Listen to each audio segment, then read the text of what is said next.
Hello everybody, this is William McCullum 700, McCullum Small Engines. In today's video we're going over the Kubota ZG20s and its new engine. This is a 670cc Predator engine I put on. I'm going to tell you some of the things I've actually had to do to it, plus actually also some other important things I've had to do to it. So I'm going to tell you what was in it originally. It originally had a CH20 Kohler engine. That I got it, and the Kubota dealer looked at it before a guy sold it to the guy I got it from. Actually, so basically the first owner or original owner of, I'm the third owner of it. Actually, so the first owner obviously did not take good care of it. You can see, or whoever owned it before the guy I got it from. See, they welded thick plate. Actually welded this. Covers are missing. Actually, plastic was shredded. You just look, there's some plastic still hitting there, just orange plastic from the fenders, which is why I have this old Murray hood cut to pieces just to make a fender. And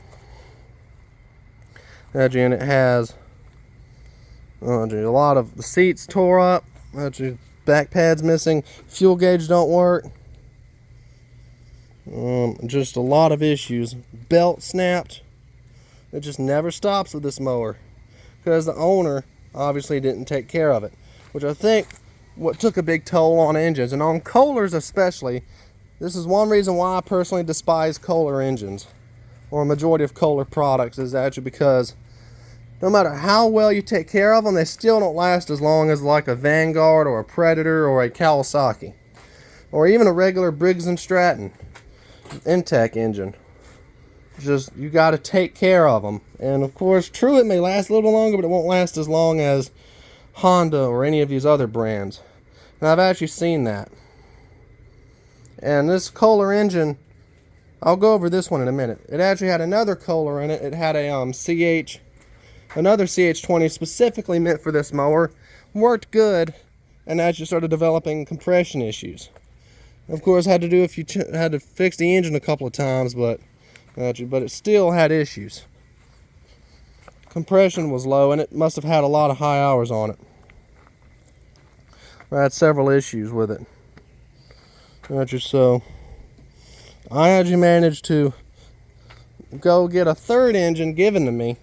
It was given to me, and actually this engine worked fine, but let's say 20 hours of operation later, it started acting up. And of course, it actually took a lot. But this engine originally had a dropped valve. The valve fell off, came off, and it dropped a valve. And then I took that, and that's what I found out upon tearing it apart. Actually put it back together, did a few things to it, and the engine ran great. But here's the thing: it leaked oil like a Detroit. Maybe I didn't do something right, but it actually leaked oil everywhere. It actually got crudded. Oil was actually crudded all over the place on this engine. There was oil. It was actually this whole engine mounting pan was covered with oily sludge. It was like cake. You could not believe it when you actually saw it. So that engine crapped out, and I actually went to Harbor Freight, talked to my dad, and we ended up buying a Predator 670. We looked at it actually, then we went to the next week later we went to get it. Actually, we bolted it in, but there was one thing.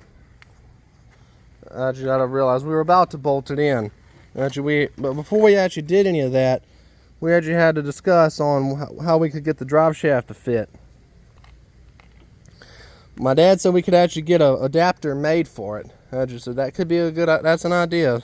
We could have gotten an adapter made for it. And I'm told, Dad, there's adapters for it online. They're for these engines. And I also told him that the engine may need to be raised up a little bit. So we actually my dad said, well, since you have the money to get some of these parts, buy the parts. So buy those two items. So I bought a riser plate which is on spot on, and that you bought a plate or adapter plate that you to go on the flywheel for the drive shaft. So that rear crankshaft is doing nothing. So that's just how it is. It's doing nothing. But I actually need to put that screen back on.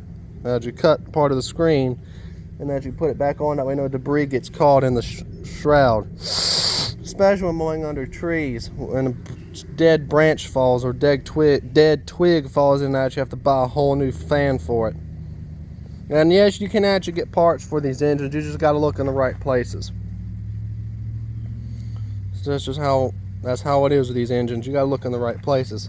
Kind of like Generac engines, you got to look in the right place. And some Dixie choppers, some of the Dixies had Generacs in them. Dixie choppers did. I don't know of any other mower that actually used Generac engines. I'm sure, and of course Generac bought DR, and honestly, the quality of DR products has actually gone downhill. Actually, to where it's just not as what it used to be. But everything is actually spot on this engine. Actually, everything is installed spot on.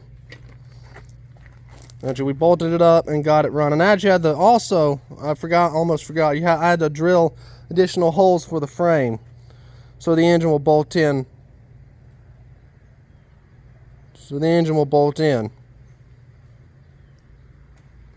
And actually, that was done. And actually, the wiring was the fun part. That was tough. Just having to, actually had to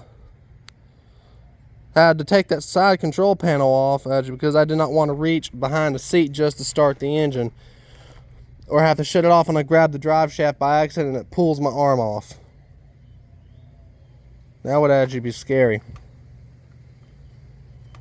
And if you actually look, there's actually these emission hoses, which I think are overflow hoses. And actually we got we actually have to actually hook wires up. I actually had to get some wires from work, and I actually had cable ties laying around, so I actually got all the wires cabled up and actually running all the way around here. That wire's long, and I didn't mean to leave it like that. And actually it took cranking until I actually was like, you know what, I'll take a break from it. And I actually took a break from it, got the manual that actually said the fuel solenoid, and I didn't hear a click, so I found a wire, found one of the wires, actually hooked it to the 12 volts, and it clicked, and that was the solenoid, so I wired it up to the key switch. And actually I have four wires running. And actually, I'll go over one of the wires, why it's not 5. Because I wanted this charging system or this system to be fused. Because without a fuse, it can actually do a lot of damage to your electrical system. So this is the fuse.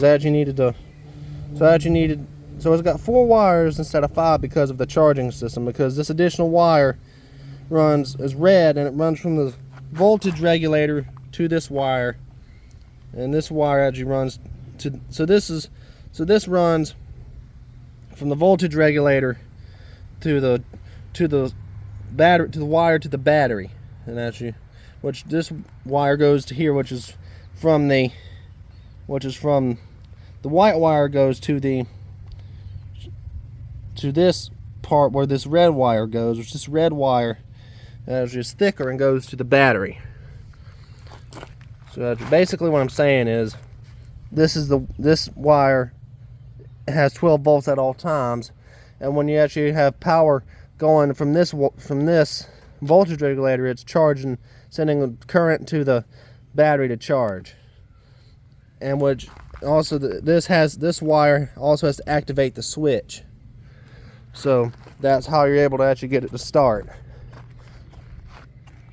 And these Kubotas actually are just straight up simple as far as electrical. You don't need to wire any clutches in. If you want to bypass the safety switches, which I do not recommend, if you want to, you can, but you just cannot do that because that's dangerous. If you want a wire for the solenoid, the coils,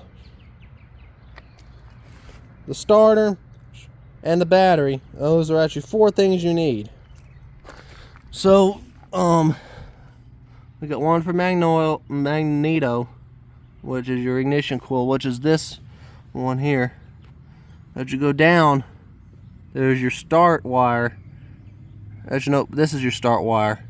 That's your battery wire. The white wire is our battery wire, which is on this side. You need, so what I'm saying, so basically, starter, magneto, crap, I keep messing up. Starter, battery, magneto, and your lights. Hold on.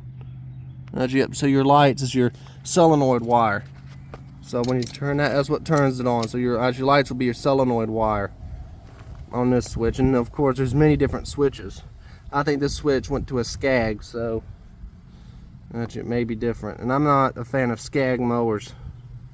So your L wire will be your edge, will be your what edge will be your solenoid wire. Of course, you know there's ground, which this switch doesn't need to be grounded. Actually, I guess this switch self grounds too. And just, so I don't need, so the only post that's actually not being used is the ground post. And so this thing's actually just ready to go. I have an interstate battery on it, which is a good battery, better than what you find at the auto parts stores, as far as like your Autocraft and advanced auto parts stuff. Now as you look, see this? Now I gotta weld this back. That actually needs to be welded, which I can get I can actually get a welder soon. I can get a welder for this. It actually looks like, ow! Because it's actually starting to fall apart right there too. So whoever owned this mower before, or the original owner of this mower, should not be touching a lawnmower. But the guy I got this Kubota from actually knew exactly how to take care of equipment. And he actually knew how to repair stuff. So, and actually I think the Kubota dealer will not even touch it because of how many issues it had. Now the deck needed to be rebuilt. From what I've been told, the guy spent way over $600 in deck repairs for this mower. And as you look, see that weld is starting to fall apart. So that actually is not good. I actually need to clean that up real good and re-weld that. Which I don't have a welder and I'm not good at welding. Actually, but I can get used to it. So, and actually the belt length that this mower takes is a 106-inch belt. PIX, I'll give you the PIX number. Just in case your parts store sells PIX belts. Let me find that. I think I put it in the trash. The part number in the trash. It's a B103K, I think is the part number. I may be wrong, but it takes a 106-inch belt, 5/8. Here it is. I'm looking everywhere for it. So a B103K 5/8 by 106-inch belt, and that's 106. So if you have a lawnmower shop or know of a lawnmower shop that sells PIX belts, ask them for a B103K for your deck on your Kubota lawnmower. Try to find another manufacturer's belt that is the exact same length and the same diameter, 5/8 by 106. If you actually want to know the truth about these lawnmowers, they are actually very good lawnmowers, providing you take care of them. And Kubota should not have used a Kohler on these ZG series mowers. They should have used their own engine or a Vanguard, or even try to work with Harbor Freight to get a Predator put on it. Actually, I wish that a lot of manufacturers install these Predator engines on mowers. Actually, sure, it actually has a lot of stickers on it that tell you this and that, but it's actually a better engine than a Kohler, hands down. I figured I'd actually make a video of the whole mower itself. So basically, I've actually also had to put money into it, but I also put new front tires on it. I actually put new front tires. I just got to replace the seat and put some different fenders on it, and it should be ready to go for me to use next mowing season. And no, I do not plan to sell this lawnmower, by the way. I don't want to sell this lawnmower, but you know what, I'll actually try to drive it for just a second. I'll take it for a spin and I'll try to engage the PTO for you to show y'all that it works. But I'll eventually do a like a spectator view video where I put my camera somewhere and you actually see me cutting with it. So, and I actually have it at full throttle. That's where it's at right now. I'm going to try to start it without needing. There we go. It actually sounds good.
Awesome.